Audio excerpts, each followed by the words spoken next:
Clinical trials നടന്നിട്ടുണ്ട്, CTRIയിലും അതുപോലെ WHO ICTRലും അങ്ങനെ തുടങ്ങിയിട്ടുള്ള ഒരുപാട് ക്ലിനിക്കൽ ട്രയൽസ് നടന്നിട്ടുണ്ട്, ക്ലിനിക്കൽ സ്റ്റഡീസ് നടന്നിട്ടുണ്ട്.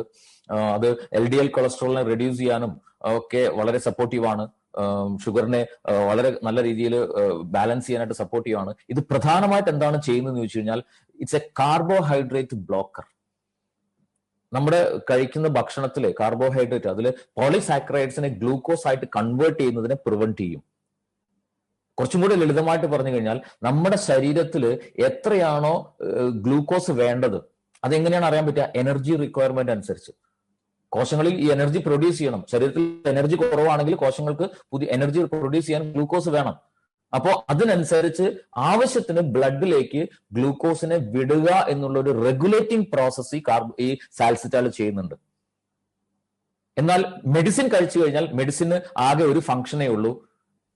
ഒരു insulin tablet, for example insulin content ഉള്ള ഒരു ടാബ്ലറ്റ് ഒരാൾ കഴിച്ചാൽ ആ ഇൻസുലിൻ ടാബ്ലറ്റിൽ ആ കണ്ടന്റിന് എത്ര യൂണിറ്റ് ഗ്ലൂക്കോസിനെയാണോ കുറയ്ക്കാൻ സാധിക്കുക ബ്ലഡിലൂടെ, അത് മാത്രമേ അത് ചെയ്യുള്ളൂ. അപ്പോൾ അതുകൊണ്ട് തന്നെ ഈ സിന്തറ്റിക് ആയിട്ടുള്ള മെഡിസിൻസ് കഴിക്കുമ്പോൾ ബ്ലഡ് ഷുഗർ ലെവല് കുറയുക എന്നുള്ളൊരു പ്രോസസ്സ് മാത്രമേ അവിടെ നടക്കുള്ളൂ, വേറെ ഒന്നും നടക്കില്ല. സോ അത് ഫ്ലക്ച്വേഷൻ ഇടയ്ക്കിടയ്ക്ക് വന്നുകൊണ്ടിരിക്കും. നമ്മൾ ഫുഡ് കഴിക്കുന്നത് കാർബോഹൈഡ്രേറ്റ് കഴിക്കുന്നത് കൂടുതലാണെങ്കിൽ ഷുഗർ ലെവൽ കൂടും, കാർബോഹൈഡ്രേറ്റ് കഴിക്കുന്നത് കുറവാണെങ്കിൽ ഷുഗർ ലെവൽ കുറയും. റൈറ്റ്. സോ അങ്ങനെയുള്ള ഫ്രീക്വന്റ് ആയിട്ടുള്ള ഫ്ലക്ച്വേഷൻസ് വന്നുകൊണ്ടേയിരിക്കും. അത് മാനേജ് ചെയ്ത് പോകുക എന്ന് പറഞ്ഞാൽ റെഗുലർ ആയിട്ട് മാനേജ് ചെയ്ത് പോകണം എന്നുണ്ടെങ്കിൽ ആവശ്യത്തിന് ഗ്ലൂക്കോസ് ബ്ലഡിലേക്ക് വരുന്ന ആ ഒരു പ്രോസസ്സ് കൂടെ റെഗുലേറ്റ് ചെയ്യപ്പെടണം.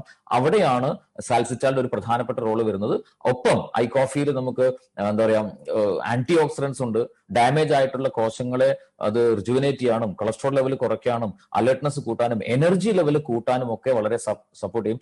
ഡയബറ്റീസ് ഉള്ള ആളുകളെ സംബന്ധിച്ചുള്ള ഏറ്റവും വലിയൊരു ചാലഞ്ച് അല്ലെങ്കിൽ സങ്കടം എന്ന് പറയുന്നത് സെക്ഷൽ ലൈഫ് ഉണ്ടാവില്ല, എനർജി ലെവൽ കുറവായിരിക്കും.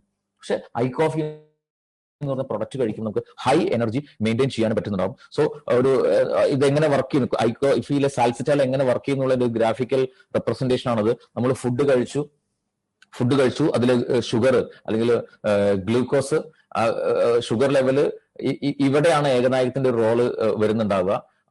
ഇൻറ്റസ്റ്റൈനിലൂടെ ബ്ലഡിലേക്ക് ഗ്ലൂക്കോസ് ചെല്ലണം. ഇവിടെ ഒരു റെഗുലേറ്റിംഗ് പ്രോസസ്സ് ചെയ്യും. ആവശ്യത്തിന് മാത്രം ഈ ഗ്ലൂക്കോസിനെ അങ്ങോട്ട് വിടുന്ന ഒരു പ്രോസസ്സ് ഇവിടെ ഏകനായകം ചെയ്യും, സാൽസിറ്റാൾ ചെയ്യും. അതുകൊണ്ട് തന്നെ ഇതിന്റെ അഡ്വാൻറ്റേജ് എന്താണ്?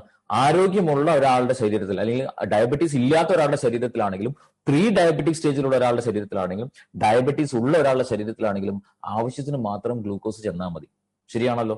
അതുകൊണ്ടാണ് ഈ പറഞ്ഞ എല്ലാ കാറ്റഗറി ആളുകൾക്കും നമ്മുടെ കോഫി ഉപയോഗിക്കാൻ പറ്റുന്നത്. മറിച്ച് ഡയബറ്റീസ് ഉള്ള ഒരാൾ ഉപയോഗിക്കുന്ന ഡയോണിൽ എന്ന് പറഞ്ഞ ഗുളിക, ഫോർ എക്സാമ്പിൾ ഡയബറ്റീസ് ഇല്ലാത്ത ഒരാൾക്ക് കഴിച്ചാൽ എന്താ സംഭവിക്കുക? ലോ ഷുഗർ ആയി പോകും. ആ ഇൻസുലിൻ കണ്ടന്റിന് എത്ര ഷുഗർ ലെവൽ ബ്ലഡിൽ കുറയ്ക്കാൻ പറ്റുമോ അത്രയും അത് കുറയ്ക്കും. ആള് ഹെൽത്തി ആണോ അൺഹെൽത്തി ആണോ എന്നുള്ളതും മെഡിസിന് നോട്ടമില്ല. റൈറ്റ്. സോ അതുകൊണ്ട് തന്നെ മെഡിസിൻ അത് ഡയബറ്റീസ് ഉള്ള ആളുകൾക്ക് മാത്രമേ ഉപയോഗിക്കാൻ പറ്റുള്ളൂ. ഐ കോഫി ഏതൊരാൾക്കും ഉപയോഗിക്കാം. റൈറ്റ്.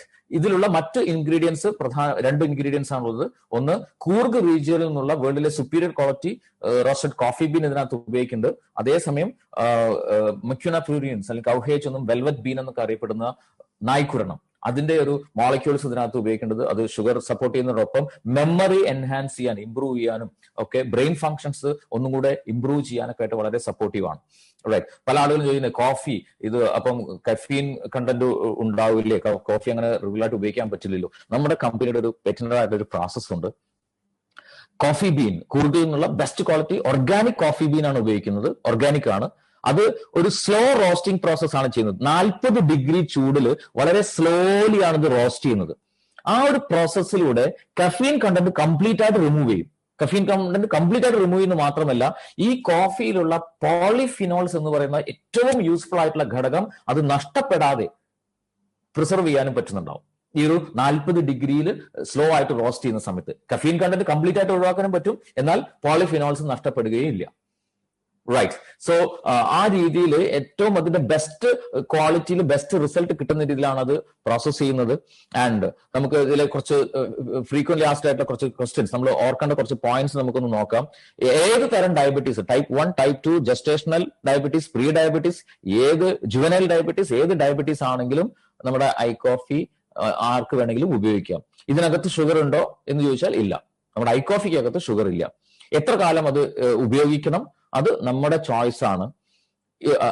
ഡയബറ്റീസിന് പെർമനന്റ് ആയിട്ടുള്ള സൊല്യൂഷൻ ഇല്ല. മെഡിസിൻ സ്റ്റോപ്പ് ചെയ്തുകൊണ്ടല്ല കോഫി സ്റ്റാർട്ട് ചെയ്യേണ്ടത്, അലോങ് വിത്ത് മെഡിസിൻ സ്റ്റാർട്ട് ചെയ്യുക. കാരണം മെഡിസിനിൽ ശരീരം അങ്ങനെ അഡ്ജസ്റ്റ് ചെയ്ത് ഇങ്ങനെ പോയിക്കൊണ്ടിരിക്കുന്നുണ്ടാവും. മെഡിസിൻ സഡനായിട്ട് സ്റ്റോപ്പ് ചെയ്താൽ ശരീരത്തിന് ഇംബാലൻസ് ആയിപ്പോകും. സോ മെഡിസിന്റെ കൂടെ തന്നെ സ്റ്റാർട്ട് ചെയ്യുക.